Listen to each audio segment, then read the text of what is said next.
What if I told you that America's so-called energy dominance may actually be setting the stage for one of the biggest political and economic disasters of the decade? What if the very policies that were supposed to make America stronger are about to leave ordinary families with higher bills, weaker energy security, and a future built on shaky ground? Tonight, while headlines are dominated by Donald Trump's fiery remarks at Charlie Kirk's memorial service, a much bigger story is quietly unfolding, one that could reshape not only the US economy, but also the balance of global energy for decades. Think about this. Imagine building the world's largest gas export empire, only to realize it's collapsing under its own weight.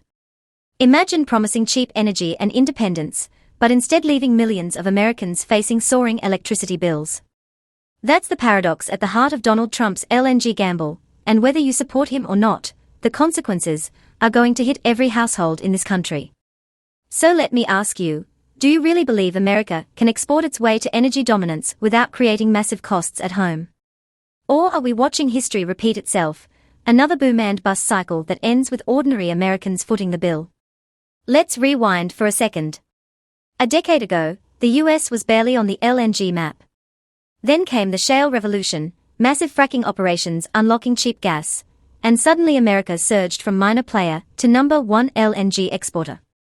Under Trump, LNG became more than just energy, it became a political weapon. He bragged that it would crush trade deficits, force allies into compliance, and weaken Russia's grip on Europe. And to be fair, US LNG did help Europe slash dependence on Moscow after. But success always has a limit. Flood the world with too much gas, and prices collapse. Gut clean energy investment at home, and domestic prices rise. Combine the two, and you've got a perfect storm brewing, one that could backfire spectacularly. The numbers are staggering. By 2030, global LNG capacity is expected to jump 60%, from 550 billion cubic meters in 2024 to nearly 900 billion. And here's the kicker, the US is responsible for half of that growth. Sounds like a victory lap, right? Wrong. Demand isn't growing fast enough to keep up. Analysts warn that by 2026, there could be an oversupply of 50 billion cubic meters. By 2030, that glut could balloon to 200 billion. And in a glut, prices drop hard. For consumers in Asia and Europe, that's good news. For US producers, it's a nightmare. Why? Because American gas costs more to produce than Qatari gas. When the market crashes, Qatar keeps selling, and US exporters bleed cash. So the United States risks building the biggest LNG fleet in the world only to lose the market to its cheaper competitors. And here's where it gets even worse. Canada is quietly entering the game with brand new capacity. In June 2025, a mega project on the west coast started shipping LNG, 14 million tons per year. Two more projects are lined up, Woodfibre LNG and Cedar LNG, together adding another 5 million tons. By 2028, Canada's capacity could reach 26 or 27 million tons annually. And unlike the US, Canada has the Pacific advantage. Its projects are directly tied to Asian buyers, including pro-China and Kogas. That's a straight shot into China, Korea, and Japan, markets the US has been fighting tooth and nail to secure. So picture this, Europe imports over 100 billion cubic meters of LNG each year. Right now, the US supplies 45 to 55% of that. But if Canadian LNG grabs even a slice of the pie, backed by Germany's new talks with Ottawa and Europe's push to phase out Russian LNG by 2027, that's a direct hit to US exporters.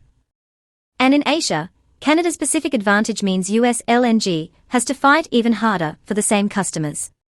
Every new Canadian shipment means fewer opportunities for America.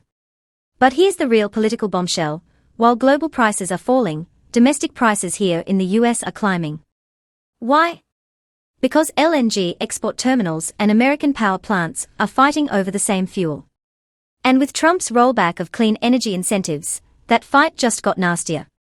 In July 2025, Trump's tax bill gutted $500 billion in clean energy incentives that had been building momentum under Biden. Solar forecasts for 2030 dropped 35%. Wind down 25%.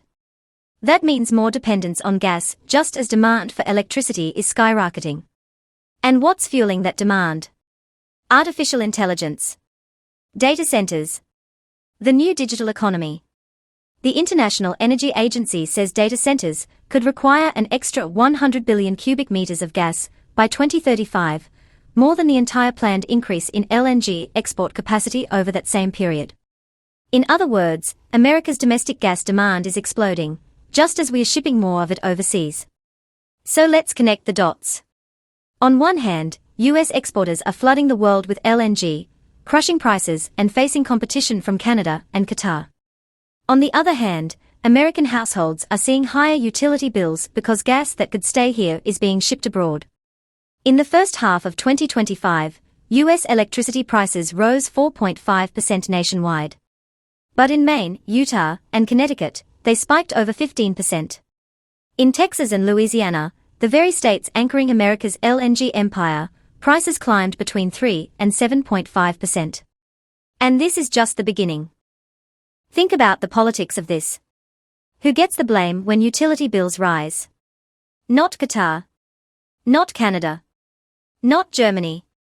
It's Washington. It's Trump. The same Trump who promised big, beautiful energy dominance. And this is why analysts are warning that LNG could become a wedge issue in the 2028 election. Do Americans want lower bills and stronger domestic energy security? Or do they want to chase exports at all costs while paying more at home? That's the question that could divide not just voters, but entire industries. And history gives us a warning. Remember the US shale oil boom. Production soared, prices crashed, and then came one of the biggest downturns in energy history. Billions lost. Jobs gone. Communities shattered. Now imagine that happening with LNG, but this time the fallout isn't just in Texas oil fields. It's on every American's monthly electricity bill. Trump's gamble is simple: bet everything on exports, / clean energy, and hope the world needs US gas forever. But what if that bet fails? What if cheaper producers undercut America abroad while families at home face skyrocketing costs? What if the AI revolution collides with stalled renewable growth, leaving gas as the only option at prices no one can afford? That's not energy dominance. That's energy dependence on a volatile market America doesn't control. And here's the cliffhanger that should keep you up at night. If US voters revolt over high energy bills, Washington could be forced to limit LNG exports. Imagine the chaos. Investors who poured billions into new terminals suddenly left stranded. Allies in Europe and Asia scrambling to replace lost cargoes.